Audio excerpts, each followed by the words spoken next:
Gálatas es la carta magna de la libertad cristiana. Una carta escrita para defender la pureza y la integridad del Evangelio de Jesucristo. El Evangelio que podríamos llamar también el Evangelio del apóstol Pablo. Y él así lo llama en una de sus cartas. Mi Evangelio le llama. El apóstol Pablo evangelizó la provincia romana de Galacia en su primer viaje misionero y después en su segundo viaje misionero. La provincia de Galacia de entonces es la Turquía de ahora.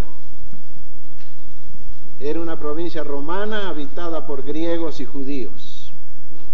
El apóstol Pablo en su primer viaje misionero llegó a Antioquía de Pisidia, una ciudad de los Gálatas, del pueblo gálata, y entró en la sinagoga judía, como era su costumbre, ir primeramente a los judíos a predicarles el Evangelio de Jesús, y en la sinagoga de Antioquía de Pisidia predicó un estupendo sermón que está en Hechos capítulo 13.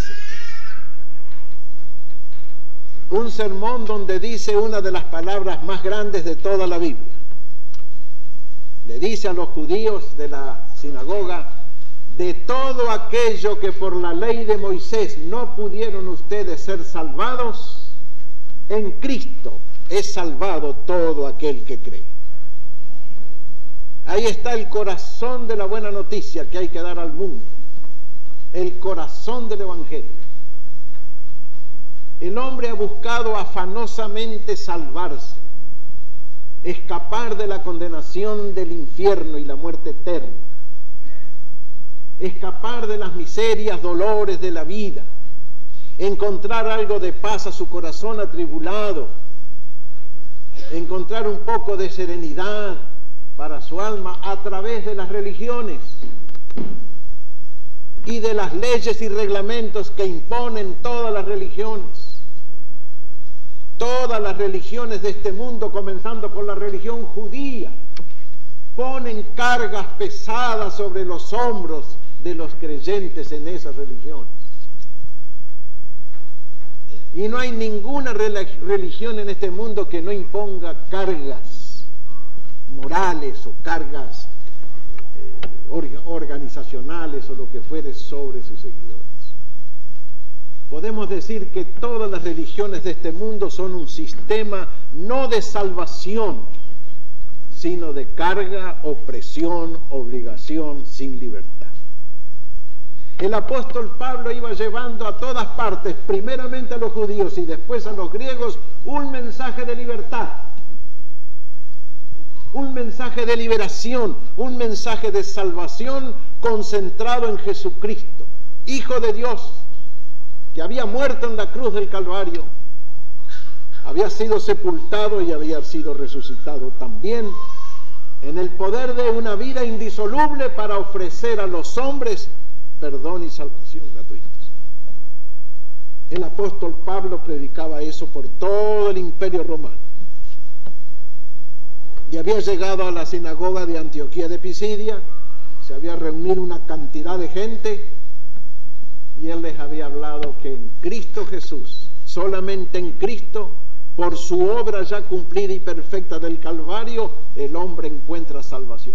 Y que no necesita nada más para ser salvo fuera de la fe en Jesucristo.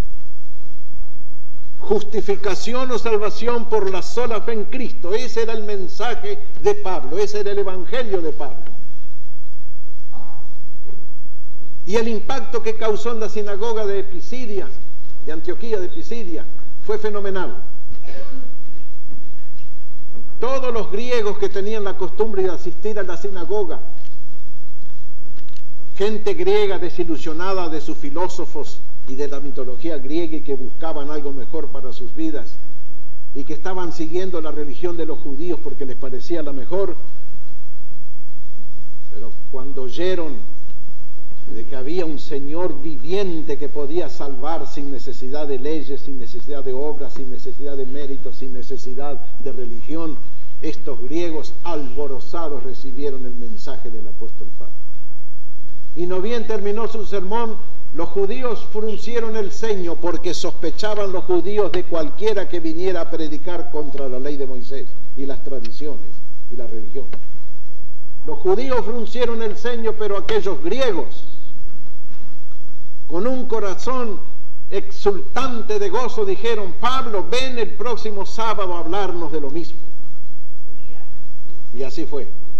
Al sábado siguiente, casi toda la ciudad, así nos dice el relato en Hechos 13, se juntó para oír la palabra de Dios, escuchar este mensaje de libertad, esta buena noticia de salvación.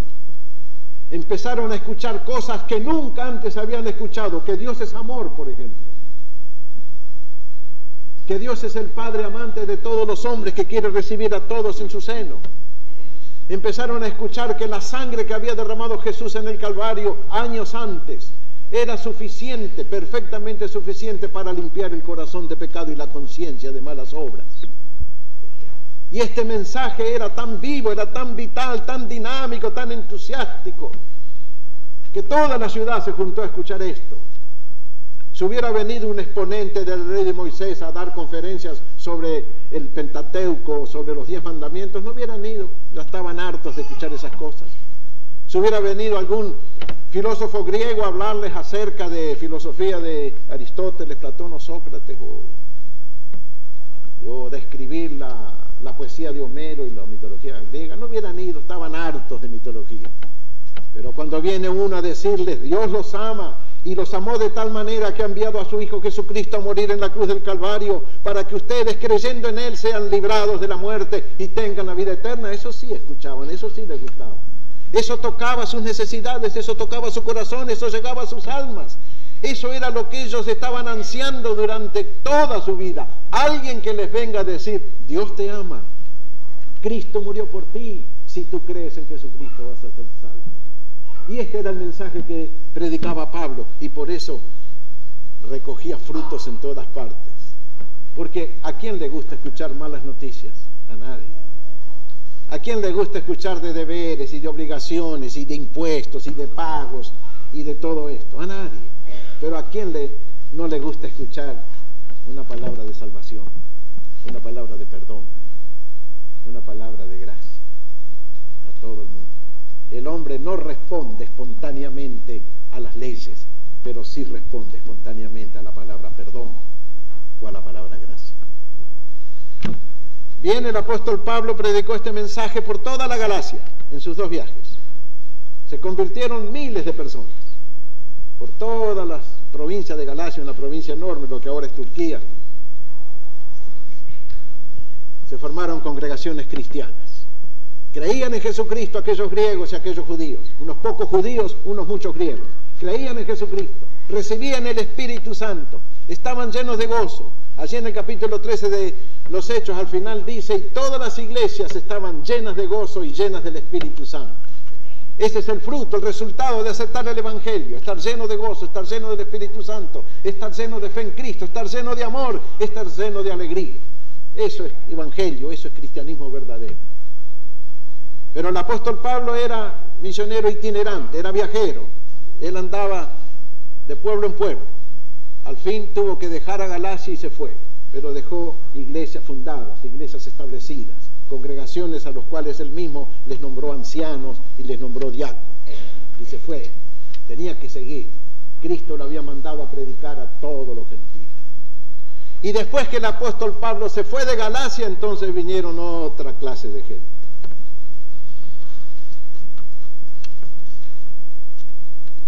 Otra clase de gente con otro evangelio. Vinieron los llamados judaizantes, cristianos judaizantes, cristianos judíos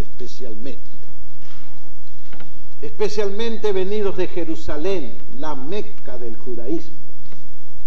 Y estos judaizantes empezaron a turbar la fe incipiente de los gálatas y le empezaron a echar amargura en su alegría.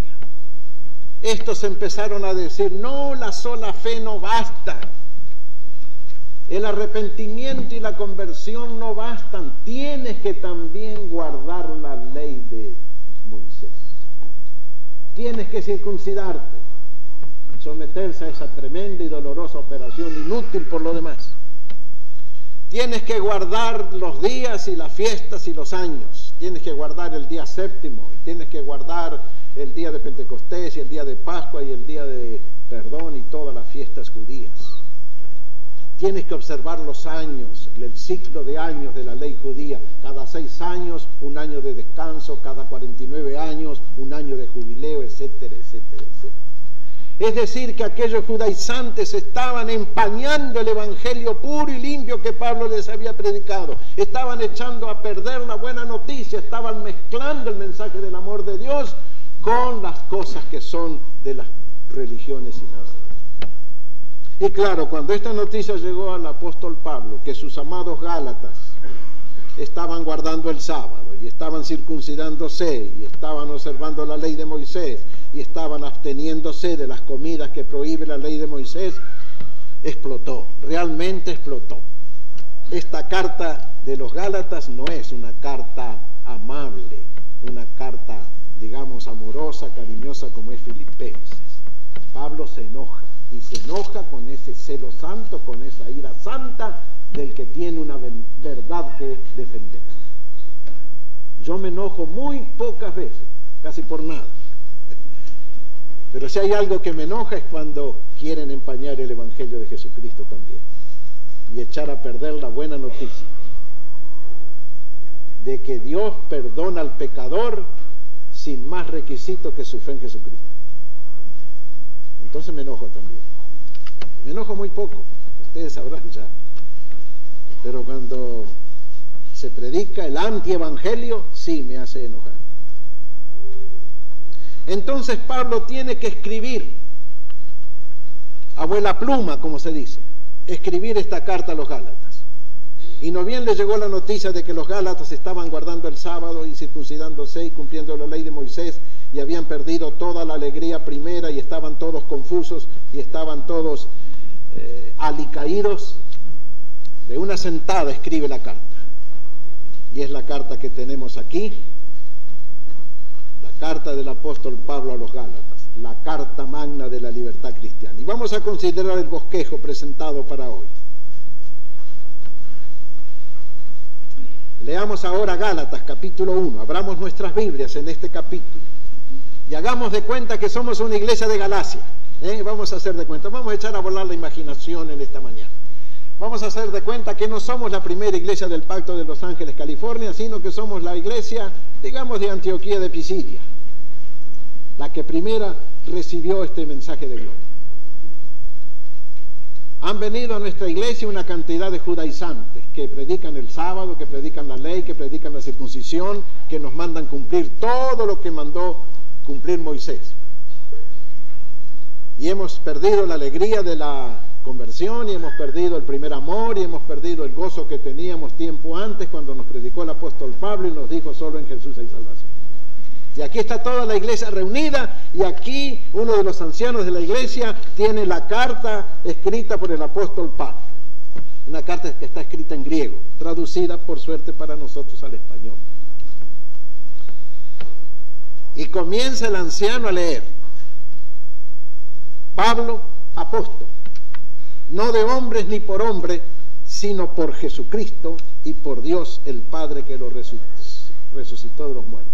La autoridad apostólica de Pablo no venía del grupo de apóstoles de Jerusalén, ni venía de ninguna convención misionera, ni venía de ningún sínodo de obispos que lo hubiese nombrado a él apóstol. Pablo era apóstol porque Jesucristo lo había nombrado apóstol. Por eso Pablo es el hombre que más autoridad tiene en la iglesia de Jesucristo después de Jesucristo. Porque su apostolado no fue dado por los apóstoles de Jerusalén. Fue dado por Jesucristo mismo cuando le dijo que tenía que llevar su nombre a todos los gentiles. Pablo es nombrado apóstol directamente por Jesucristo. Y escuchar a Pablo y aceptar a Pablo es aceptar a Jesucristo. Sigamos leyendo. Y todos los hermanos que están conmigo, verso 2, a las iglesias de Galacia, gracia y paz sean a vosotros de Dios el Padre y de nuestro Señor Jesucristo. Aquí el apóstol Pablo, como en otras epístolas, está formando el saludo cristiano por excelencia: gracia y paz. Los judíos usaban la palabra paz para saludarse, y hasta el día de hoy los judíos se saludan con la palabra shalom, que significa paz.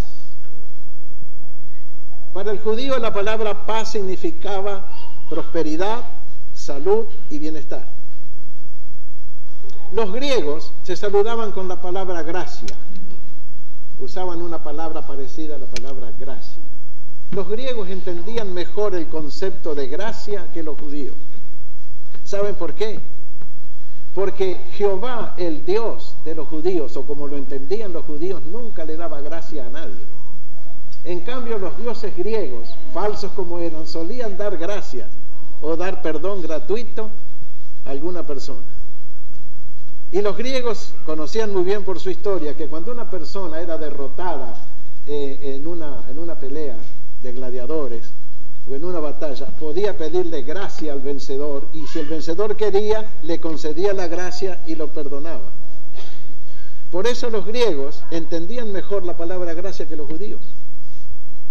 Los griegos estaban acostumbrados a pedir gracia al vencedor y que el vencedor a veces la concediera. Entonces Pablo agarra estas dos palabras, la palabra gracia de los griegos y la palabra paz de los judíos, y forma un saludo cristiano: gracia y paz. Porque el cristiano, cuando se ampara en la gracia de Dios, tiene la paz de Jesucristo. Es un lindo saludo cristiano. Acierto genial del apóstol Pablo de saludar a las iglesias con gracia y paz. Lástima que muchos cristianos han perdido otra vez el concepto de la gracia. No lo entienden. Si leyeran un poco de historia griega y vieran cómo algunos héroes griegos derrotados por un héroe más grande se arrodillaba, se agarraba a sus rodillas y le decía gracia, y el otro le perdonaba la vida, entonces quizá aprenderían lo que es la gracia de Dios. Bien, Pablo forma entonces el saludo cristiano: gracia y paz. Es una introducción a su carta. Luego, en los versículos 6 al 9, sigamos leyendo. Estamos en la iglesia de Antioquía de Pisidia, somos gálatas hoy, este domingo. Hemos dejado de ser hispanoamericanos para ser gálatas. Estamos todos turbados, todos entristecidos, algunos discutiendo. Sigamos leyendo. Verso 6. Estoy maravillado que tan pronto os hayáis alejado del que os llamó por la gracia de Cristo para seguir un evangelio diferente. ¿Qué impacto en la iglesia? ¿Qué momento cuando Pablo, o cuando el anciano lee las palabras de Pablo? Estoy asombrado, maravillado, estupefacto, de que tan pronto, tan prontito, a los pocos días de haberme ido yo de ustedes, ya vinieron otros a enseñarles otro evangelio y ustedes lo aceptaron. Y Pablo afirma inmediatamente: no que hay otro evangelio, no hay 2 evangelios ni 3 evangelios en el mundo. Algunos distinguen media docena de evangelios. No hay tal cosa, hay un solo evangelio, hay una sola buena noticia. La buena noticia es de que si tú te arrepientes de tus pecados y crees en Jesucristo, Dios te perdona todos tus pecados desde ahora y para siempre jamás. Hay un solo evangelio basado en la obra de Jesucristo, el evangelio de la gracia perdonadora de Dios, la buena noticia de que todos somos justificados por la fe y nada más. No hay el evangelio del reino como algunos distinguen, ni el evangelio para los judíos, y el evangelio en la gran tribulación. Algunos hacen, yo no sé cuántos evangelios tienen. El evangelio del reino, el evangelio eterno, el evangelio de la gran tribulación, el evangelio a los judíos, el evangelio en el milenio, qué sé yo. Hay uno solo, el eterno, el único, el que Pablo predicaba. Cree en el Señor Jesucristo y serás salvo. No hay más que un evangelio. No que haya otros, sino que hay algunos que os perturban y quieren pervertir, corromper, tergiversar el evangelio de Cristo. Y aquí Pablo dice, verso 8, estamos leyendo, estamos en la sinagoga de Antioquía de Pisidia, somos todos griegos o judíos en este momento, pero cristianos también. Mas si aún nosotros, o un ángel del cielo, imagínense que apareciera un ángel aquí, rompiera el techo y viniera aquí con sus alas blancas y plateadas y resplandeciente de luz y nos dijese: oh hermanos cristianos, todos ustedes tienen que no bautizarse en el nombre de Jesús ni pedir membresía en la iglesia del pacto, sino que todos ustedes, si quieren ser salvos, tienen que circuncidarse. ¿Qué problema? Si aún un ángel del cielo les anuncia otro evangelio diferente al que les hemos anunciado, sea maldito. La palabra anatema es maldito. Y a Pablo no le importa usar palabras fuertes en esta carta, y bien fuertes, no le importa usar palabras fuertes para defender la doctrina del puro evangelio. Como antes hemos dicho, verso 9, también ahora lo repito: si alguno les predica diferente evangelio del que habéis recibido, sea maldito. Aquí tenemos en el bosquejo algunas perversiones del evangelio. El evangelio es una cosa pura, y las cosas puras son las cosas que no tienen mezcla, ¿verdad? La leche es pura, por lo menos la vaca da leche pura. Pero si el lechero le echa agua a la leche, ya no es leche pura, es leche con agua, ¿verdad que sí? El agua que viene de los manantiales es pura, pero si a esa agua le echamos otra cosa, ya no es agua pura. Cualquier cosa mezclada no es pura, y el evangelio mezclado no es puro y no es evangelio. Algunos mezclan, por ejemplo, la ley con la gracia. Son dos cosas antagónicas, son dos cosas antitéticas. No pueden andar juntas ley y gracia. La ley existe y es eterna, pero la gracia está por encima y existe y es eterna también. La ley es de Dios y es eterna. La gracia es de Dios y es eterna también. Una persona puede andar en la ley y pagará las consecuencias de andar en la ley toda su vida porque morirá eternamente. O una persona puede aceptar la gracia y zafarse de la tiranía de la ley y vivir desde entonces en la gracia, y cuando muera, por la gracia de Jesucristo, irá a la vida eterna. Pero mezclar ley y gracia no se puede. Hay que dividir, hay que separar estos dos elementos de la naturaleza de Dios. La ley de Dios, la gracia de Dios. La ley de Dios condena a todo el mundo, y ningún ser humano jamás será salvo solo por la ley, mientras la ley exista. Tiene que existir la gracia de Dios para que los hombres puedan escapar de las sanciones de la ley. Eso es lo que predicaba Pablo: la gracia de Dios, no la ley de Dios. La ley de Dios como elemento moral, sí, y defendemos cálidamente los mandamientos como virtudes del corazón, más que como mandamientos externos. Yo creo con todo mi corazón en la santidad de vida del creyente. Yo creo que el cristiano debe cumplir toda la ley de Dios en su corazón, pero no creo en una ley externa que solo sirve para esclavizar, para enjaular, para enrejar al hombre. No se puede mezclar ley con gracia, es tergiversar el evangelio. No se puede mezclar tampoco Israel con la iglesia. El pueblo de Israel cumplió su misión. Dios lo formó a partir de Abraham, con el único propósito de darle al mundo el mensaje del evangelio, en la persona de Jesucristo. El único propósito que Dios tuvo al formar el pueblo de Israel es que este pueblo sea el progenitor de Jesucristo, el pueblo que diera al mundo a Jesucristo. E Israel cumplió esta misión. Pero una vez que Israel cumplió su misión de traer al mundo al Mesías Salvador, Jesucristo el Hijo de Dios, Israel ya pasó a la historia y ya no sirve más a los propósitos de Dios. Voy a usar una ilustración. Usted puede agarrar botellas, de Coca-Cola o de otra cosa, y venderlas. Y todavía esas botellas pueden ser rellenadas y usadas de nuevo, ¿verdad? También puede tomar latitas de Coca-Cola o de alguna otra bebida y venderlas. Y los industriales reprocesan esas botellas y las vuelven a usar. ¿Verdad que sí?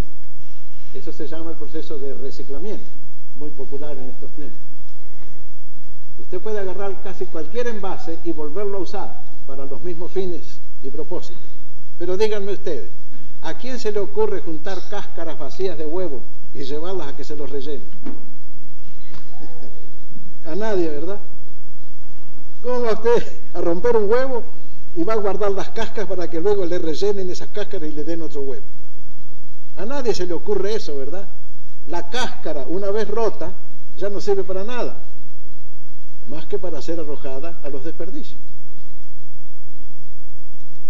Así era el pueblo de Israel. El pueblo de Israel fue el huevo que produjo a Jesucristo. Una vez que se rompió el cascarón y salió Jesucristo, y Jesucristo comenzó su obra, pues las cáscaras ya no sirven para nada. Y Dios las desecha. Porque el pueblo de Israel ya cumplió su misión al traer a Jesucristo al mundo. Y de allí en adelante, el pueblo de Israel definitivamente puesto aparte, porque ya es inservible a los planes de Dios. Jesucristo fundó su iglesia, y es la iglesia de Jesucristo lo que pasa a ser el pueblo de Dios. Por eso mezclar Israel con iglesia, como hacen algunos, es tergiversar el evangelio, es echar a perder el evangelio. Es querer juntar las cáscaras para otra vez formar un huevo, cosa imposible por lo demás. Mezclar obras con fe es otra manera de tergiversar el evangelio de Jesucristo. Si la salvación es por la fe en la obra de Jesucristo, está claro que no es por las obras del hombre. Si yo me voy a salvar por mis propias obras, jamás voy a encontrar la salvación. Pero si yo me salvo por la fe en lo que Cristo hizo por mí, entonces sí soy salvo, porque Dios me lo dice en su palabra, que por fe en Jesucristo yo soy salvo. Si yo quisiera, para agradar a Dios, mezclar obras con fe, entonces estaría tergiversando la buena noticia que he recibido y por la cual he sido salvo. No digo que no hay que hacer obras buenas. Sí, ojalá hiciéramos todos obras buenas. Obras de justicia, obras de santidad, obras de amor, obras de misericordia. Todo eso hay que hacer, pero no para ser salvo, porque ya somos salvos por la fe en Jesucristo. Este mensaje impactó a todos los pueblos en el Imperio Romano, entre los judíos, entre los griegos y entre los romanos. Les llamó poderosamente la atención, porque toda la humanidad siempre ha tenido una carga encima de hacer obras que los justifiquen o que los reconcilien con Dios. Y en aquellos tiempos la gente de Galacia vivía bajo tremendas opresiones. Vivían a merced de los hechiceros y de los magos, que los tenían embaucados a todos. La gente vivía consultando horóscopos, igual que ahora. Vivía consultando curanderos, igual que ahora. Vivía consultando hechiceros, igual que ahora. La gente, igual que ahora, iba a un brujo para que le dé un filtro de amor para ganarse el amor de una muchacha, o le dé algún veneno para matar a un enemigo.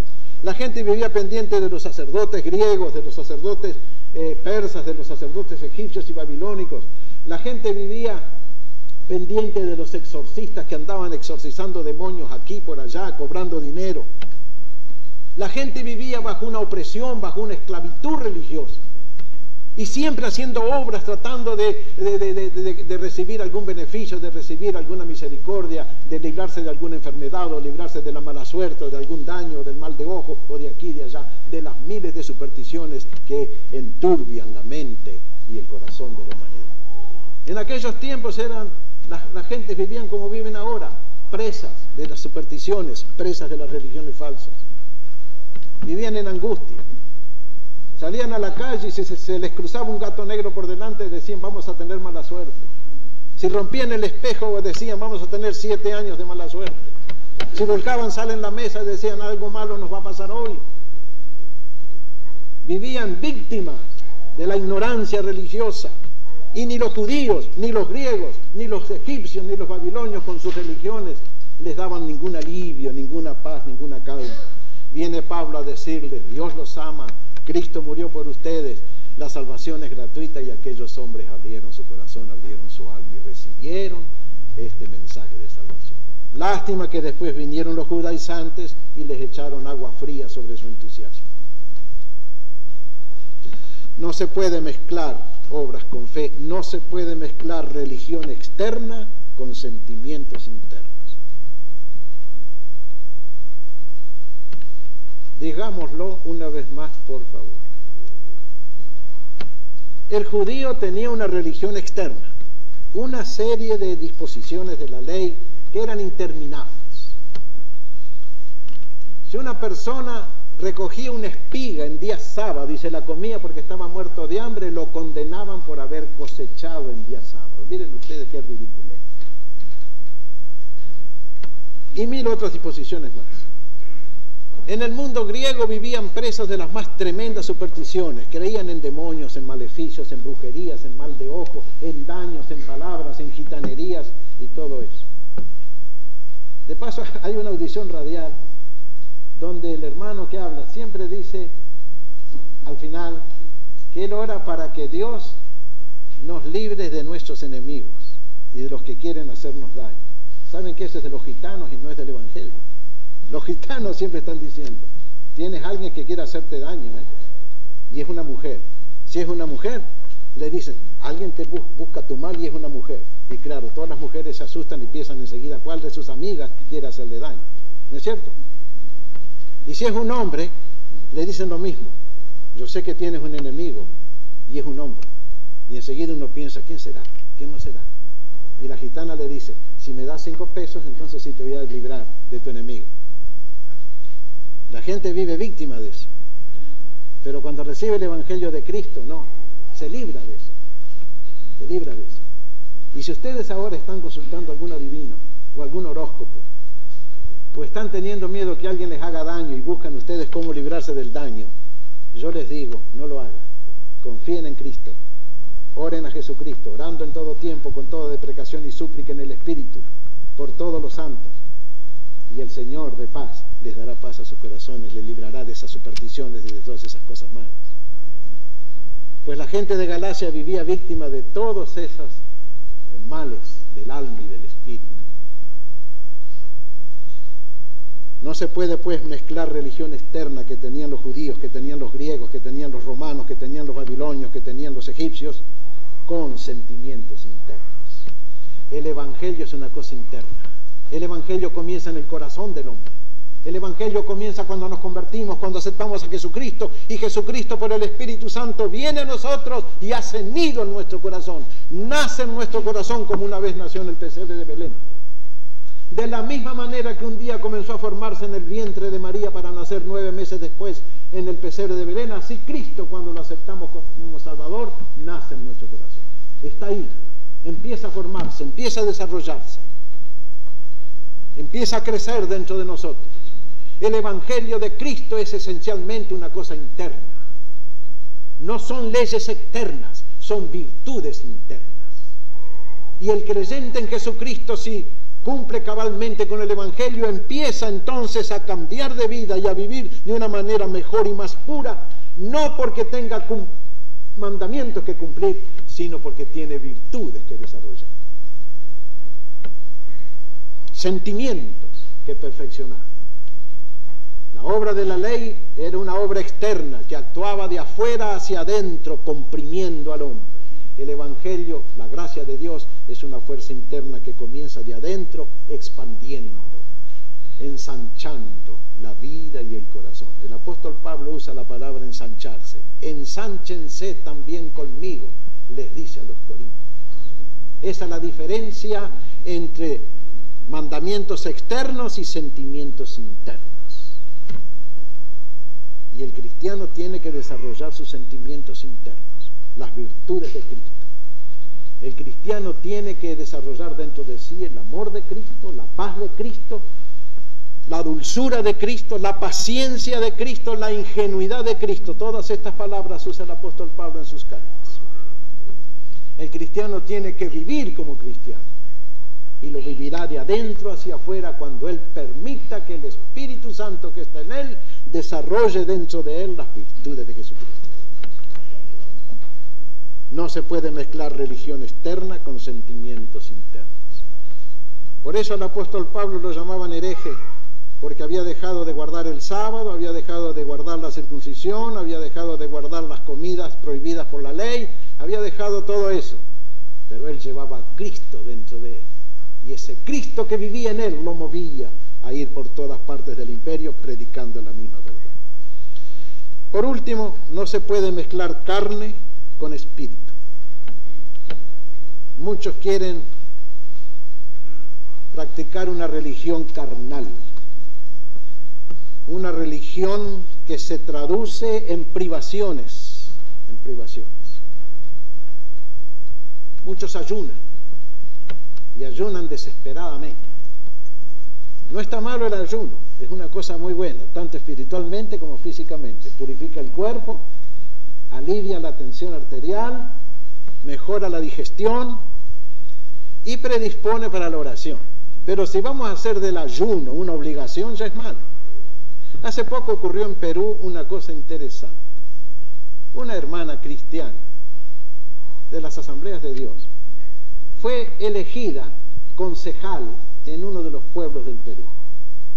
Y esta hermana, en preparación para su cargo de concejal, decidió ayunar 40 días, como Jesús en el desierto, y se puso a ayunar. Ella y el esposo, ambos se pusieron a ayunar. El esposo a los 10 días no aguantó más y se puso a comer. La hermana siguió insistiendo y a los 20 días murió de inanición, murió de debilidad, murió de un síncope porque su corazón no resistió la falta de alimento. La intención era muy buena de ayunar, el método era malo. Ella ayunó en la carne. Jesús no le mandaba ayunar a ella.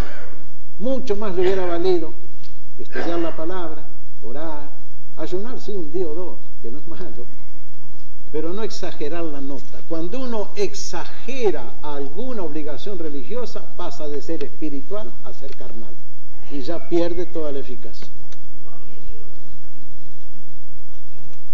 Lo mismo digo de cualquier actividad religiosa, aún de cantar himnos. Yo puedo cantar media docena de himnos, pero si yo canto 40 himnos seguidos me voy a volver loco. Es la verdad, es la verdad.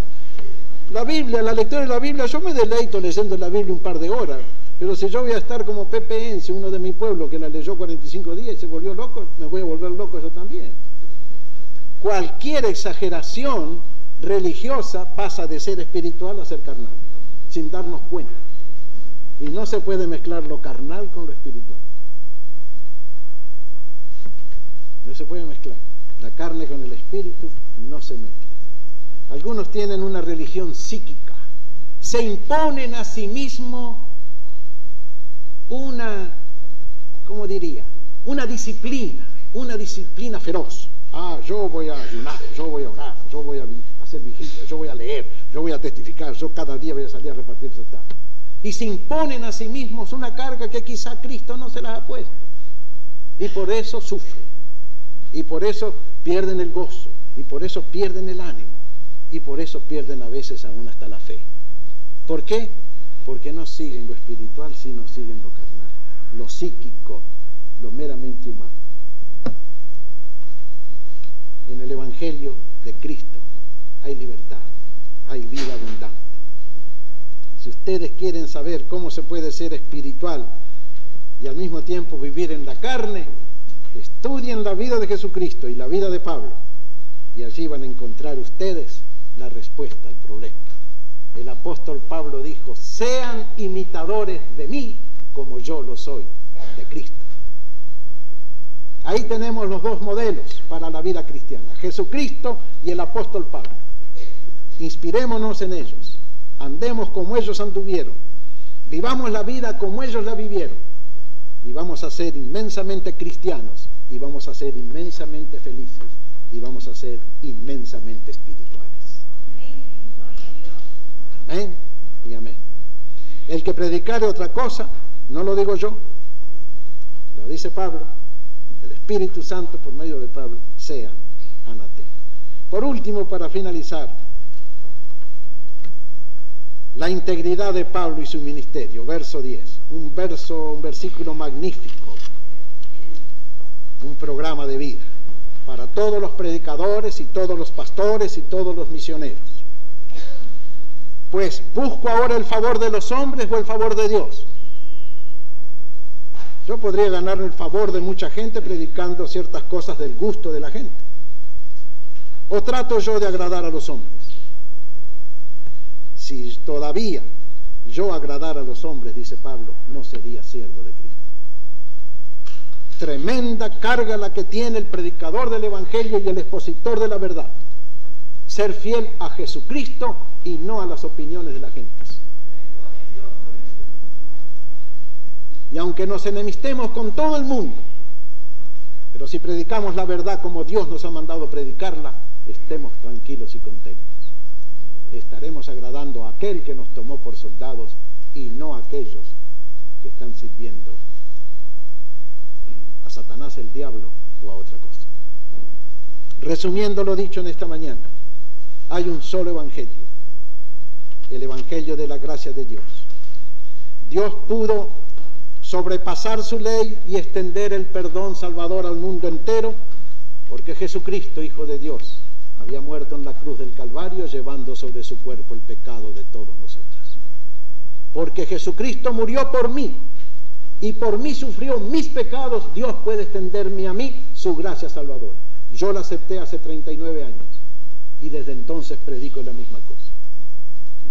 Y así como Jesucristo murió por mí y por mis pecados y lo sufrió Él en la cruz del Calvario, lo hizo por cada uno de ustedes.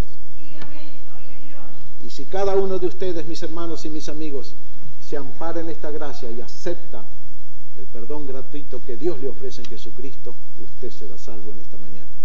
Mejor dicho, usted empezará a gozar hoy de la salvación que ya tiene porque Cristo se la ha dado.